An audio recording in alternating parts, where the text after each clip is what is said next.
Welcome to online Pathshala. This is part 1 of our lecture series on pair of linear equation in two variables. चलिए start करते हैं. देखिए pair of linear equation का क्या मतलब होता है. इक्वेशंस पेयर का मतलब हो रहा है, इसके मतलब हम बात करें टू की.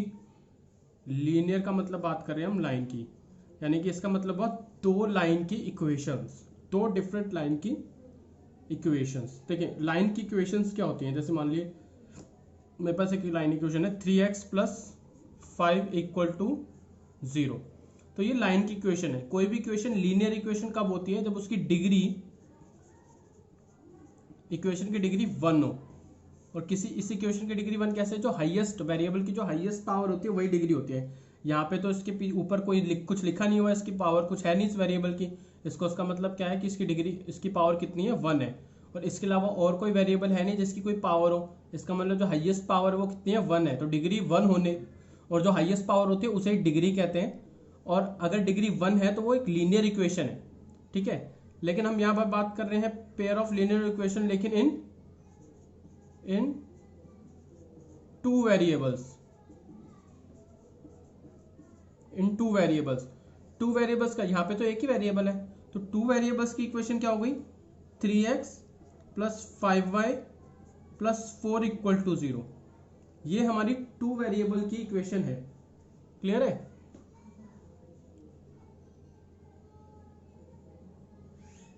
ये हमारी टू वेरिएबल की इक्वेशंस है.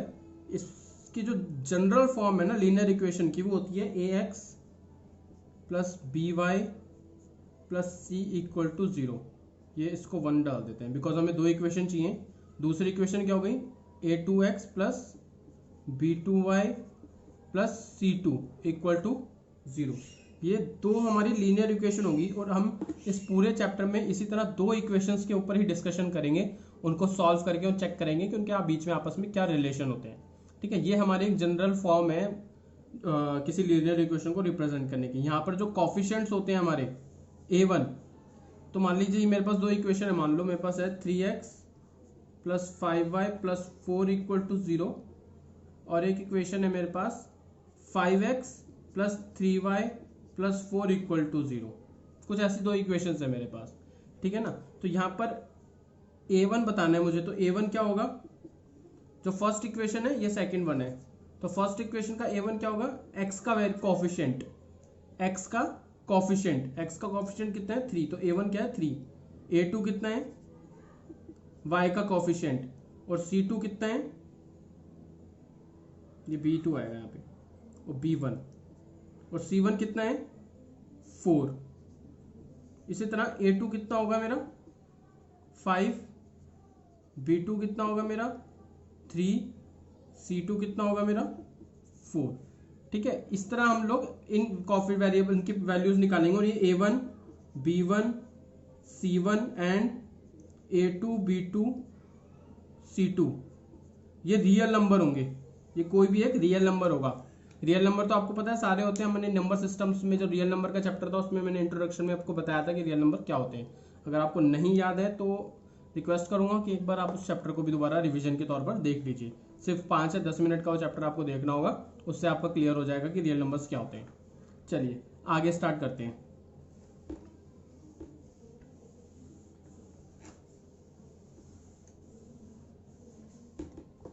चलिए इस चैप्टर में हम लोग कुछ चीजें जो है डिस्कस करने वाले हैं, जिसमें से एक है कि लीनियर इक्वेशन. हमारा फर्स्ट है हमारा graphical method of solution. Second है अलजेब्रिक मेथड ऑफ सॉल्यूशन. ठीक है. इन दो चीजों को डिस्कस करेंगे हम लोग. ग्राफिकल मेथड में क्या क्या आता है, अलजेब्रा में क्या क्या आते हैं, इनके बारे में पढ़ते हैं. ठीक है. इसको मैं पहले ग्राफिकल मेथड के बारे में बता देता हूं आपको. ठीक है. ग्राफिकल मेथड में हमारे पास सबसे पहले आता है, सबसे पहले मैं एक इक्वेशन लिख देता हूँ आपको. मान लो मेरे पास इक्वेशन है x + y equal to 6 and x minus y equal to 4। ये इस इक्वेशन के फॉर्म में देखिए, नेगेटिव साइन की तरफ मत जाइए। हमारा जो जनरल फॉर्मूला था वो था a1x b1y plus c1 equal to 0, यही था ना। आप ये मत देखिए कि यहाँ पे तो माइनस आ गया, यहाँ पे तो प्लस आना चाहिए। तो हो सकता है कि b नेगेटिव रहा हो, ऐसा भी तो हो सकता है कि b की वैल्यू नेगेटिव रही हो, इसीलिए वो इक्वल टू 0। ऐसा भी हो सकता है कि b नेगेटिव रहा हो, ये नेगेटिव नहीं है, b नेगेटिव रहा हो, इसकी वजह से फॉर्म इसमें चेंज आ गया। बिकॉज ये मैंने बताया था आपको a1 b1 c1 and a2 b2 c2 ये रियल नंबर है, और नेगेटिव नंबर्स भी रियल नंबर होते हैं। तो वो हो सकता है कि वो ये अल्फाबेट्स ए बी और ए बी जो है और सी जो है वो कोई नेगेटिव हो, और उनकी वजह से क्या है, इक्वेशन में नेगेटिव टर्म आ जाता है। चलिए उसके बारे में डिटेल में आगे भी डिस्कस करते रहेंगे। चलिए अभी स्टार्ट करते हैं। मेरे पास ये इक्वेशन है x plus y equal to 6, x minus y equal to 4। देखिए इस इक्वेशन में क्या स्पेशल है, ये यूनिक इक्वेशन है, यूनिक सॉल्यूशन है। क्यों है, देखिए जो मैंने बताया था आपको a1 a2, इसका a1 क्या है, a1 upon a2 equal to b1 upon में b2, ये लिख लो आप, ठीक है। अब इसमें देखो इसका a1 कितना है, 1 है, राइट, तो 1 लिख लो। और a2, इसका a2 कितना है, 1 है, इक्वल टू b1 कितना है, इसका b1 कितना 1 है। मैंने बताया था ना a1 b1 क्या होते हैं, कॉफिशिएंट्स होते हैं वेरिएबल के। अब जब वेरिएबल के साथ कुछ नंबर लिखा ही नहीं है तो इसका मतलब 1 होगा वहां पे, ठीक है। इसलिए a1 तो यहां होगा। ये फर्स्ट इक्वेशन है, ये सेकंड इक्वेशन है। फर्स्ट इक्वेशन का a1 तो इसी में होगा ना, फर्स्ट इक्वेशन में वो x के साथ होता है, ये होता है ना इक्वेशन, ये होती है इक्वेशन। तो a1 क्या होगा, x के साथ वाला टर्म होगा ना, b1 क्या होगा, y के साथ वाला टर्म, और c1 अकेला रहता है। तो इसमें a1 क्या होगा, 1 है, क्योंकि कुछ नहीं लिखा तो 1 है। और यहां पर a2 कितना है, यहां पर भी 1 है, कुछ नहीं लिखा। उसके बाद b1 कितना है, b1 मेरा 1 है, और यहां पर b2 कितना है, -2, सॉरी -1। तो क्या ये आपस में बराबर है, इसको सॉल्यूशन करेंगे तो 1 आएगा, इसका सॉल्यूशन करेंगे तो -1 आएगा। क्या ये इक्वल है, नहीं ये इक्वल नहीं है। तो यहां पर हम क्या लिख देंगे, इसको कन्वर्ट कर देंगे नॉट इक्वल टू के साइन में, ठीक है, नॉट इक्वल टू के साइन में कन्वर्ट कर देंगे। ऐसी इक्वेशन जिसका a1 अपॉन में a2 नॉट इक्वल हो b1 अपॉन में b2 के, तो ग्राफिकली इस तरह कुछ रिप्रेजेंट करेंगी, इंटरसेक्ट करेंगी इधर ऐसे एक पॉइंट के ऊपर। यहाँ एक ही पॉइंट पर इंटरसेक्ट कर रही है, इसलिए इसको कहते हैं यूनिक सॉल्यूशन, ठीक है। और जिस भी इक्वेशंस के सॉल्यूशंस निकलते हैं उनको क्या कहते हैं, कंसिस्टेंट, कंसिस्टेंट। इसको क्या कहते हैं, इंटरसेक्ट। ये आपस में इंटरसेक्ट हो रही है ना, इसलिए इनको थर्ड पॉइंट से कैसे रिप्रेजेंट करते हैं, इंटरसेक्ट, इंटरसेक्टिंग लाइंस। ये हमारी ग्राफिकल मेथड की पहली, ये ग्राफिकल मेथड था, उसका फर्स्ट कंडीशन ये है। वो यूनिक सॉल्यूशन होता है अगर इक्वेशन ऐसे सेटिस्फाई करे, तो कंसिस्टेंट होता है बिकॉज सॉल्यूशन है तो कंसिस्टेंट होगी, और इंटरसेक्टिंग लाइन होंगी, क्योंकि दो लाइन जो बनती हैं, ये लाइन और ये लाइन अगर ग्राफिकली हम बनाएंगे, 9th क्लास में आपने सीखा होगा कि किस तरह दो इक्वेशन से ग्राफिकली हम रिप्रेजेंट करते हैं इक्वेशंस को। तो जब आप इन दोनों को ग्राफिकली रिप्रेजेंट करोगे तो ऐसे इंटरसेक्ट ही करेंगी। अगर आपको चेक करना है तो आप ग्राफिकली जो है इसको सॉल्व करके चेक कर लेना, ऐसे इंटरसेक्ट करेंगी। वो कैसे भी इंटरसेक्ट करेंगी वो मतलब नहीं है, मतलब ये है कि इंटरसेक्ट करेंगी, और वो भी सिर्फ एक कॉमन पॉइंट की शेयर करेंगे आपस में, उसको कहते हैं यूनिक सॉल्यूशन। और ये आप बिना विदाउट उसको बनाए भी आप चेक कर सकते हो with this method. a1 upon में a2 is not equal to b1 upon में b2, ये सिचुएशन आती है तो वो यूनिक सॉल्यूशन बनेगा। अब उसके बाद एक और आते हैं हम नेक्स्ट टॉपिक पे, इसी का ही ग्राफिकली मेथड का सेकंड पार्ट है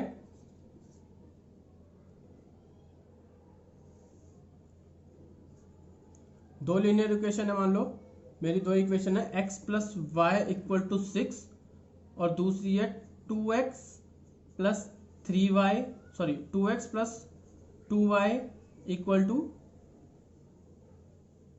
12, ये इक्वेशन है मान लो। तो यहाँ पे a1 upon a2 equal to लिख दो b1 अपॉन में b2 इक्वल लिख दो c1 अपॉन में c2। अब यहाँ पे इनकी जो जो वैल्यूज है वो लिख दो आप लोग। a1 कितना है 1, a2 कितना है 2 इक्वल टू b1 कितना है 1, b2 कितना है 2 इक्वल टू c1 कितना है 6, c2 कितना है 12। इसको अगर सिंप्लीफाई करें तो क्या होगा 6 1 6, 6 2 12, तो क्या बनेगा ये 1/2। सब बराबर है। अगर सारी की सारी लाइन सारी की सारी यानी a1 अपॉन में a2 बराबर है b1 अपॉन में b2 बराबर है c1 अपॉन में c2 के, तो क्या होगा लाइंस, दोनों लाइन जो दोनों इक्वेशंस हैं ये दोनों लाइन आपस में कोइंसाइड करेगी। ठीक है, सॉल्यूशन तो दे रही है तो कंसिस्टेंट। देखो कोइंसाइड का क्या मतलब हो गया, ये लाइन है x प्लस वाई अपॉन में x plus y equal to 6 वाली, और इसी के जस्ट ऊपर बिल्कुल कोइंसाइड कर रही है, बिल्कुल ऊपर इसी के ऊपर दूसरी लाइन आ गई है बिल्कुल, वो है 2x plus 2y equal to 12। जब आप इन दोनों को सॉल्व करेंगे, ऐसे इक्वेशंस हम आगे सॉल्व करेंगे तो उसमें आपको और क्लियर हो जाएगा कि जो यहाँ पर बताया जा रहा है वो ट्रू है या नहीं।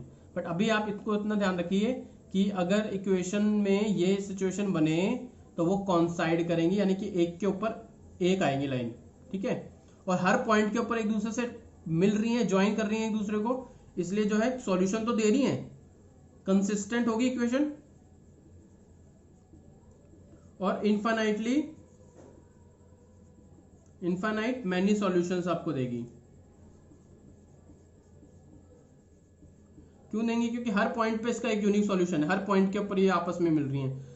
प्रीवियस वाले में सिर्फ एक ही बार मिल रही थी तो एक यूनिक सॉल्यूशन था, यहां हर पॉइंट पर मिल रही हैं तो मैनी सॉल्यूशंस है, इनफाइनाइट मैनी सॉल्यूशंस, अगर सिचुएशन ये बनती है तो। अब थर्ड पॉइंट है इसका,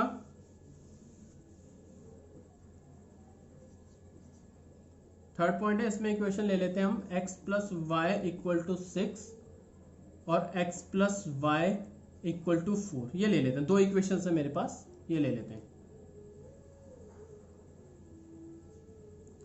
ऐसी सिचुएशन क्या होगी जब a1 अपॉन में a2, b1 अपॉन में b2 और c1 अपॉन में c2 में कौन सा रिलेशन क्रिएट होता है वो देखते हैं। a1 यहाँ का a1 कितना है 1, a2 कितना है 1 इक्वल टू b1 कितना है 1, b2 कितना है 1, c1 कितना है 6, c2 कितना है 4। इसको सॉल्व करेंगे 2 3 जा 6, 2 2 जा 4, यानी कि 3/2 आएगा, तो 3/2 लिख लो, 3/2। ये दोनों तो बराबर है लेकिन ये बराबर नहीं है। ऐसी सिचुएशन जहाँ पे a1 अपॉन में a2 बराबर हो b1 अपॉन में b2 के, बट वो c1 अपॉन c2 के इक्वल नहीं हो, तो ऐसी इक्वेशन में जो ग्राफिकल सॉल्यूशन निकलेगा वो दो पैरेलल लाइंस का सॉल्यूशन निकलेगा। यानी कि लाइंस क्या होंगी आपस में, पैरेलल